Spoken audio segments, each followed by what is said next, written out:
आत्म अनुभव होने के पश्चात फिर जीव संसार में रहकर संसार का नहीं होता है, उसका आकर्षण परमात्मा में हो जाता है और वो परम आनंद को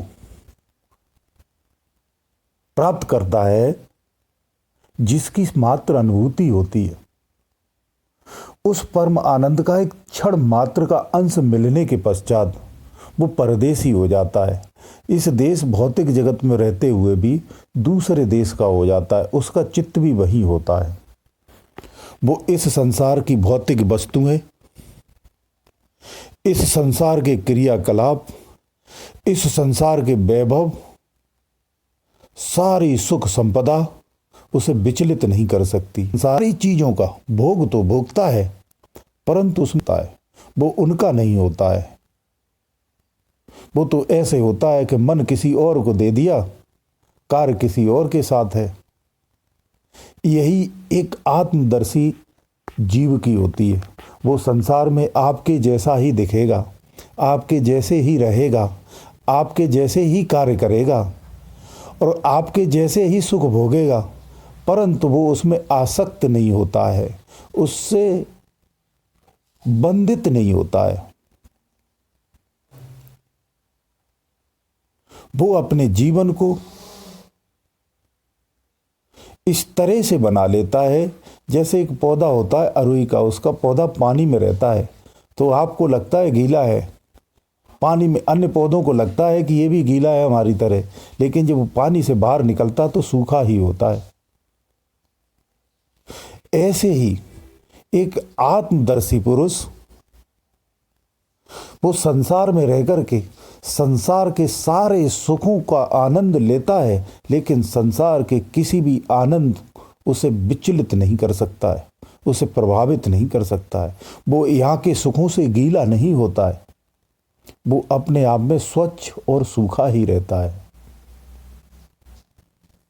वो तो परमात्मा का हो गया है, तो वो दिखने में भी आपको साधारण ही दिखेगा, उसकी क्रियाकलाप साधारण ही होगी। क्यों? वो सत्य को परख गया ना, उसने देख लिया संसार एक भ्रम मात्र है। इस संसार में जो भी चीज है वो हमारे जीवन जीने के साधन है, उसके लिए हैं। ये मेरा जीवन नहीं है, ये जीवन की सामग्री है, इसका हमें उपयोग करना है, लेकिन ये वस्तुएं हमारी नहीं हैं। ये उसका भाव होता है। वही अज्ञानी का भाव क्या होता है कि ये मेरा है, ये मेरा है, ये मेरे द्वारा है, मैंने ही सब कुछ किया है। योगी का भाव क्या होता है कि मेरा कुछ भी नहीं है, सब परमात्मा का है, उसी ने दिया है, इसका हमें सदुपयोग करना है।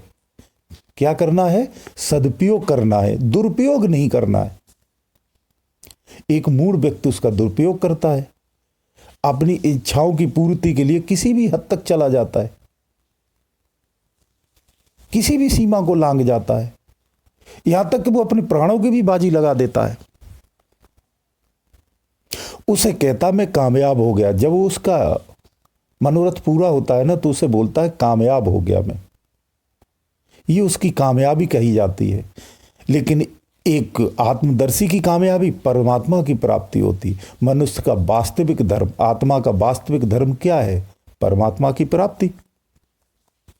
तो जब एक आत्मदर्शी को अपने परमात्मा का अनुभव हो जाता है, वहां से ही उसकी प्राप्ति का अनुभव जब होता है तो वहीं से उसकी जो है सदगति का मार्ग खुल जाता है और जीवन भर जीते जीते प्रभु की साधना में अपने आप को तल्लीन कर देता है।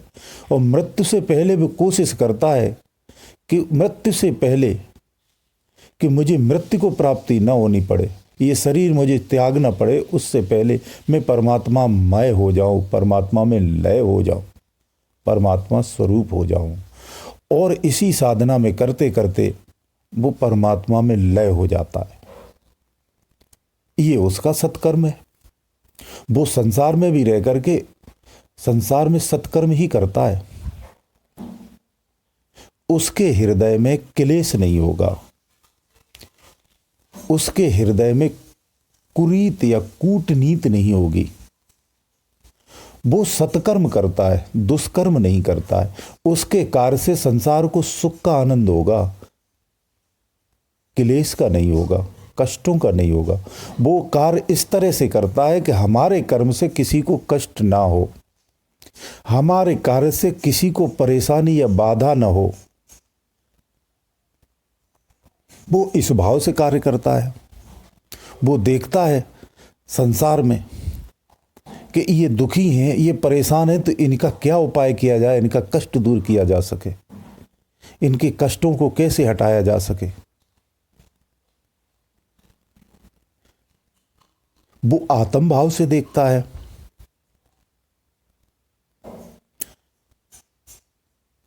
इस संसार में उसका भाव ये रहता है, इस संसार में जो भी क्लेश हैं वो कट जाए, सारे जीव सुखी हो जाए,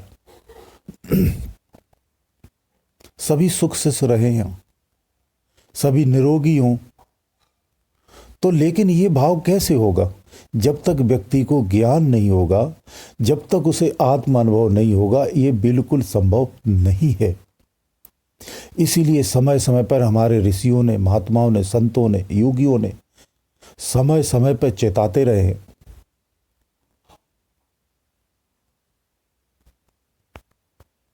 हमारा मूल उद्देश्य, हमारा मूल लक्ष्य परमात्मा की प्राप्ति करना ही होता है। आत्मा का मूल गुण क्या है? शांति। जब हमारा अहम प्रबल हो जाता है तो हम उतने ही बलिष्ठ और क्रोधी हो जाते और आक्रामककारी हो जाते हैं। ईगो बहुत बढ़ जाता है, क्रोधी अधिक हो जाते हैं, हमारी इच्छा हो जाती है, तो हम और अधर्मी हो जाते हैं, अनीतिवान हो जाते हैं।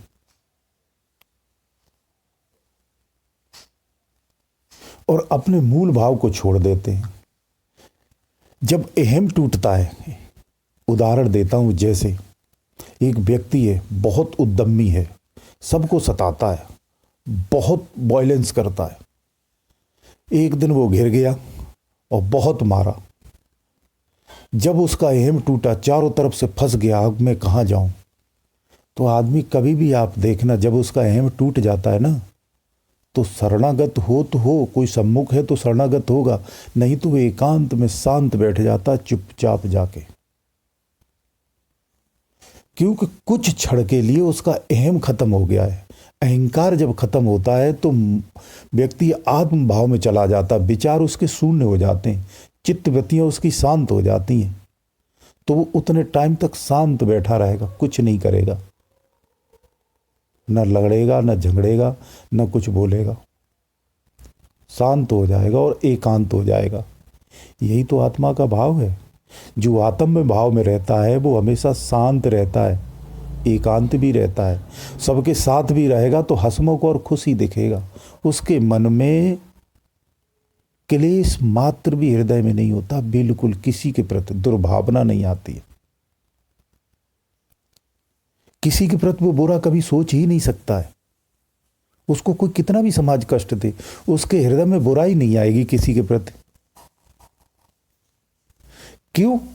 आत्मा का भाव ही सात्विक है। तो नेगेटिव विचारधाराएं उसके पास कहां से आएंगी?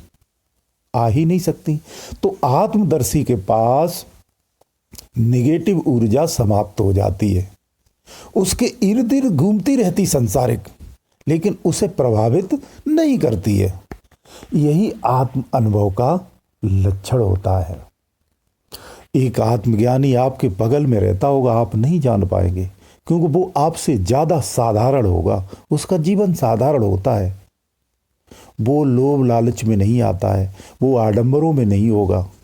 आत्मज्ञानी कभी कहेगा नहीं कि मैं आत्मज्ञानी हूँ। वो सरलता से, सिधाई से, सज्जनता से जीवन काटता है। वो किसी का विरोध नहीं करता है, वो किसी का रोड़ा नहीं बनता है, वो किसी पे हावी नहीं होता है, वो किसी इच्छाओं के बसीभूत नहीं होता है, वो किसी पे अपना रौब नहीं जमाता है, वो किसी के खिलाफ षड्यंत्र नहीं करता है।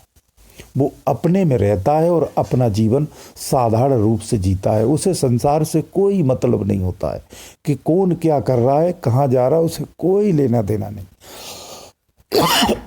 ये आत्मज्ञानी के चरित्र का बखान कर रहा था मैं। गुरुदेव दयालु, गुरुदेव दयालु।